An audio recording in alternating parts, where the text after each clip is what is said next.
आज हम आए हैं डेरा इस्माइल खान में वफाकी वज़ीर अली अमीन खान गंडापुर की रिहाइशगाह पर।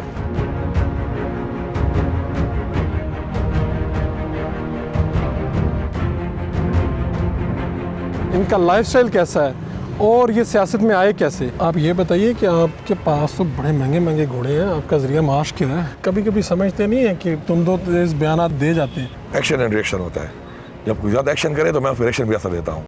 उर्दू पॉइंट की वीडियोस देखने के लिए हमारा चैनल सब्सक्राइब कीजिए और बेल के आइकन पर क्लिक कीजिए ताकि आप हमारी तमाम आने वाली वीडियोस से बाखबर रह सकें।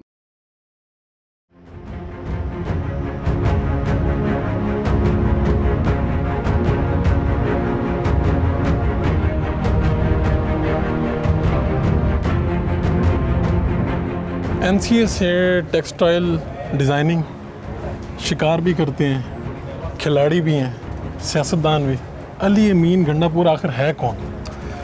बस अली अमीन एक अल्लाह ताला की एक आजिज़ मखलूक है और वक्त के साथ साथ इंसान में बड़ी तब्दीलियाँ आती रहती हैं। तो मैं बचपन में स्पोर्ट्समैन था, नेशनल लेवल पे मैं अंडर 12, 14, 16 स्क्वाड का चैम्पियन रहा। उसके बाद फिर मैं चला गया लाहौर, वहाँ मैं इंटर बोर्ड चैम्पियन रहा और साथ साथ मैंने गवर्नमेंट कॉलेज में तालीम हासिल की। फिर मेरे अंदर एक आर्टिस्ट था बचपन से, तो फिर चूँकि नेशनल कॉलेज ऑफ आर्ट बिल्कुल करीब ही था गवर्नमेंट कॉलेज लाहौर के, तो हमारा अक्सर आना जाना रहता था वहाँ पे। तो फिर मैंने अपना सोचा कि मैंने कहा चलो ज़िंदगी में इंसान वो काम करे जिससे इंसान का लगाव हो। तो मैंने वहाँ पे टेक्सटाइल डिज़ाइनिंग शुरू की, वहाँ पे 2 साल मैंने पढ़ा। तो उसके बाद फिर मैंने शिफ्ट कर लिया अपने कैडेट्स पाकिस्तान को फैशन डिज़ाइन में। टेक्सटाइल डिज़ाइन थोड़ा सा मुझे लग रहा था बोरिंग, इसलिए कि वो 3D नहीं था, सिर्फ आपने डिज़ाइन बनाने होते थे। मेरा ये शौक़ था कि मैं 3D में डिज़ाइन के साथ उसका जो है पूरा आउटफिट भी बनाऊँ। फिर वहाँ चला गया, वहाँ पढ़ते रहे इंशाल्लाह। उसके बाद भी करनी तो पॉलिटिक्स थी, क्योंकि मेरे अंदर एक जज्बा था कि मैं अपने लोगों की खिदमत करूं, क्योंकि मैं अक्सर देखता था अपने एरिया में कि हमारा एरिया बैकवर्ड है। फिर जब मैं लाहौर में पढ़ रहा था तो वहाँ पे अक्सर दोस्त जब फिरते थे हम कहीं पे, तो वहाँ पे अक्सर कुछ ऐसे लोग होते थे जो कोई चीज़ देख रहे होते थे, फ़ोटो निकालते थे। तो हमारे उधर दोस्त कह रहे थे कि यार ये पेंडू आए हुए हैं। तो मुझे अक्सर लगता था कि शायद मेरे इलाके वाले हैं इनमें। तो मुझे बड़ी एक कमी फील होती थी कि यार आखिर क्यों हमारे लोग इतने बैकवर्ड हैं कि वो ऐसी हरकतें करते हैं इन बड़े शहरों में आकर कि शहरी लोग उनके बारे में ये कहते हैं। तो मेरे शहर में भी ऐसी चीज़ें होनी चाहिए। फिर मैंने एक अपनी पार्टी बना ली 2002 में। फिर तकरीबन 4-5 साल तक मैंने वो पार्टी चलाई अपनी। मेरे जो दोस्त थे, मेरे क्लास फेलो जो रहे, क्योंकि मैं जब इन कॉलेज में पढ़ता रहा तो वहाँ पूरे पाकिस्तान के लोग होते थे, उनको मैंने साथ एंगेज किया। और माशाल्लाह मेरा हर सूबे में सदर भी था, जनरल सेक्रेटरी भी थे, काबीना भी थे हमारे। क्या नाम था पार्टी? मेरी पार्टी का मैंने नाम मैंने रखा था पीपल्स पार्टी। पीपल्स पार्टी जी। इस पीपल्स पार्टी के मुकाबले में थी? मुकाबले में नहीं थी, अवामी पार्टी बेसिकली नाम था कि अवाम की पार्टी। तो उसमें जो है उसके बाद फिर मैंने फिर जब 2008 में फिर मैंने तहरीक इंसाफ को ज्वाइन कर लिया। तहरीक इंसाफ मैंने ज्वाइन की क्योंकि जो मकसद मेरा था वो इमरान खान उसको बड़े लेवल पे कर रहा था। फिर खान साहब से मेरी मुलाकात हुई, फिर मैं तहरीक इंसाफ पे आ गया। फिर 2008 के इलेक्शन में हमने बाइकआउट कर लिया पार्टी ने, तो इलेक्शन नहीं लड़ा। 2013 में पहला इलेक्शन मैंने लड़ा, अल्लाह ने कामयाबी दी। और फिर मैंने वो जो मेरी सोच थी अपने एरिया के मुताबिक, उससे मैंने वो काम शुरू किया जो हमें बता रहे थे कि जी पिछले 50 साल से लोग यही वादे करते हैं, पूरा नहीं करते। इसमें नकासी हो गई, सैनिटेशन डी खान की, हमारे बिजली के मसाइल, इंफ्रास्ट्रक्चर के मसाइल, इसके अलावा हमारे एरिया में पार्क नहीं थे, स्टेडियम्स नहीं थे, ग्राउंड नहीं थे। तो उन सब पे फिर मैंने माशाल्लाह एक थारोली हर सेक्टर में काम किया। और उसका 5 साल में लोगों को ऐसा रिजल्ट नज़र आया कि जब मैंने दूसरा इलेक्शन लड़ा तो बाकी एरियाज़ के लोगों ने मुझे इसलिए वोट दिया कि डी खान उनके सामने एक मॉडल पड़ा हुआ था। आपने घर में कबूतर, घोड़े, गाड़ियाँ, ये क्या आपका असल शौक़ कौन सा है? ये सारे शौक़ आपके हैं, कितना वक्त देते हैं इनको, इन चीज़ों को? घोड़े तो खैर मुझे जो है ना, जो कहते हैं ना कि आपका एक होता है ना एक जुनून, बेसिक जुनून होता है। और इंसान की लाइफ को 3 चीज़ों में आप एवेल्यूएट किया करें जो चेंज नहीं हो सकती कभी। वो एक इंसान की आदत है, ठीक है, उसको ओवरकम इंसान कर लेता है लेकिन ख़त्म नहीं कर सकता। एक इंसान का शौक़, चाहे आपके पास हैसियत ना भी हो ना पूरा करने की, लेकिन आपका दिल करता है। अगर किसी को गाड़ियों का शौक़ है, वो गाड़ी ले नहीं सकता लेकिन गाड़ी अट्रैक्ट करती है उसको। और एक आपकी जो तरबियत है, वो जो आपकी हो गई वो दोबारा बचपन में जा नहीं सकते कि दोबारा तरबियत हो आपकी। तो इसी में बंदे की ज़िंदगी का एनालिसिस आप कर सकते हैं। घोड़े तो मुझे इतने इसलिए भी मेरा इस तरह के मैं बताऊँ आपको, जब मैं बचपन में जब मैं छोटा था तो मैं तोतला था, ये अड़े का लफ्ज़ मैं नहीं बोल सकता था।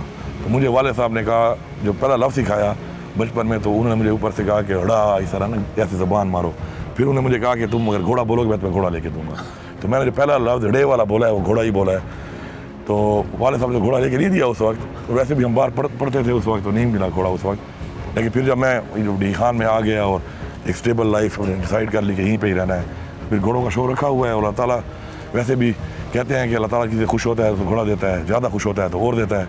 अल्लाह बस दिए जा रहा है। कितने घोड़े आपके पास? बहुत सारे जो घोड़े मेरे सारे डिक्लेयर्ड हैं, और अब तो मेरे पास घोड़े माशाल्लाह इसलिए ज़्यादा हो गए हैं क्योंकि अपने जो मेरे पास घोड़ियाँ हैं अपनी, ये यहाँ पे तो मैंने सिर्फ घोड़े पाले हुए हैं, मेरे फार्म पे सारी मेरे पास घोड़ियाँ हैं माशाल्लाह। घोड़ियाँ बहुत ज़्यादा है, तो उनसे अपने बच्चे आते रहते हैं, कुछ खुद पाल लेता हूँ, कुछ दोस्तों को गिफ्ट कर देता हूँ। कितने होंगे कुल, अगर यहाँ के और वहाँ के सारे मिला के कितने होंगे?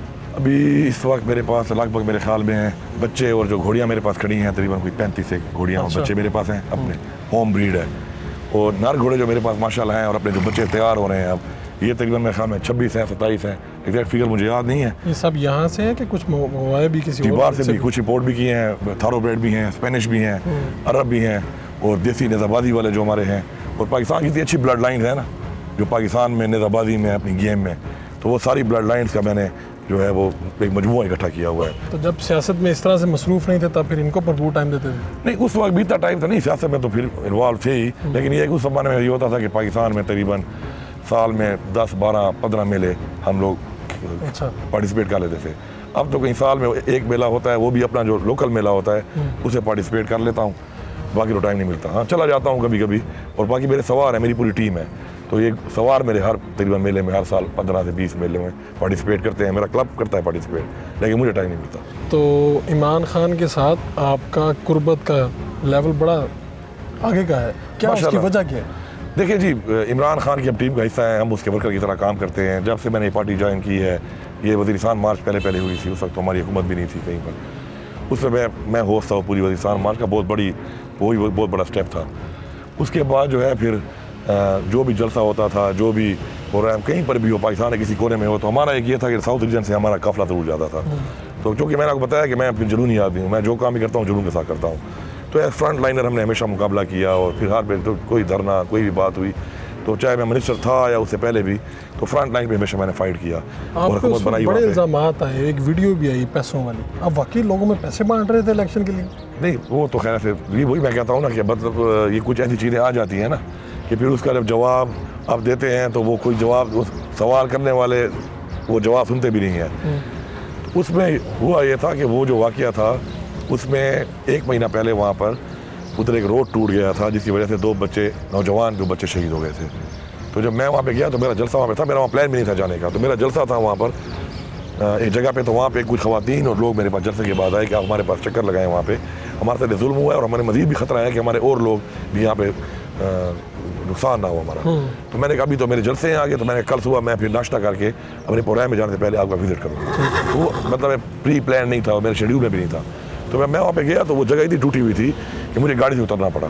ठीक है, गाड़ी से उतर के मुझे पैदल जाना पड़ा।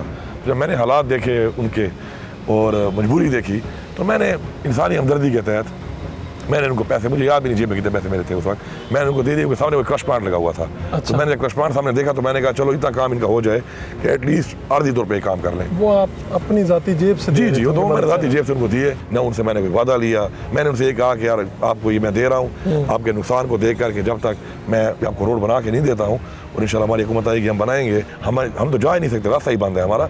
तो उसको उसने एक्सप्लॉइट किया, नहीं करना चाहिए इस तरह। कभी कभी समझते नहीं है कि थोड़ा सा क्रीज से आगे निकल के आप खेल जाते हैं, तुम दो तेज बयान ऐसे दे जाते हैं। मिसाल के तौर पे आपके बच्चे की वीडियो वायरल होती है गाड़ी चलाते हुए, तो आपने कहा तुम्हें क्या है, ये मेरी अपनी ज़मीन है, मेरी अपनी गाड़ी, मेरा अपना बच्चा है। हाँ, देखिए उसमें मैंने 2 बयान दिए। हाँ, जब एक बंदा मैंने वो बताया ना कि मेरा वो एक्शन एंड रिएक्शन होता है, जब कोई ज़्यादा एक्शन करे तो मैं उसको रिएक्शन भी ऐसा देता हूँ।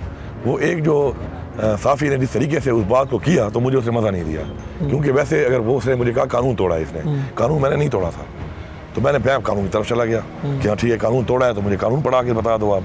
लेकिन जब मुझे उन्होंने दोबारा फिर साफ़ी ने सवाल किया इसी बात के ऊपर, पादरी तरीके से पूछा मुझसे कि जी इसे और लोगों के बच्चे भी जिद करके ये कर सकते, तो मैंने उस वक्त एक्सक्यूज़ भी किया, माजरत भी की। हर एक के साथ वैसे ही खेलता हूँ, आजिज़ हुए तो मैं आजिज़ हूँ, मुझसे बड़ा आजिज़ नहीं है।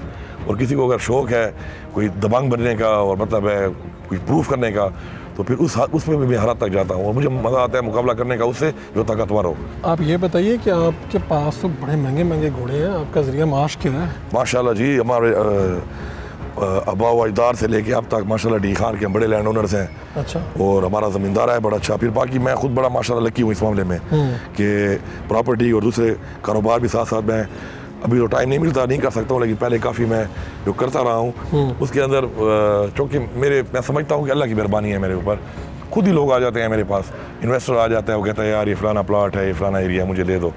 हालांकि बस ऐसा भी हुआ है कि जिस बंदे का वो है मैं उसको जानता भी नहीं हूँ, या तो हो ना कोई आपका जानने वाला और कोई आपको कह दे आकर, फिर मैं बंदे को ढूंढता हूँ कि भाई उसका मालिक है कौन, तो वो भी माशाल्लाह ट्रस्ट कर लेते हैं, वो भी कर लेते हैं, उससे भी माशाल्लाह काफ़ी मुझे अच्छे पैसे काफ़ी बन जाते। रियल स्टेट में मैं दोस्तों के साथ इन्वेस्टमेंट काफ़ी अर्से से कर रहा हूँ, खुद नहीं करता हूँ काम, लेकिन टाइम नहीं होता, लेकिन अपना जो ज़मीनों से जो पैसा आता है, जो अपनी आमदन आती है, उसको आगे फिर इन्वेस्ट कर लेता हूँ। तो एक वफाकी वज़ीर की तनख्वाह कितनी होती है? तनख्वाह इस वक्त जो हमें मिल रही है वो अकाउंट में जो आती है वो एक घर भर का जो एक कटौती कर लेते हैं, तो मैं 2,31,000 रुपये तो बहुत कम तनख्वाह बहुत कम है।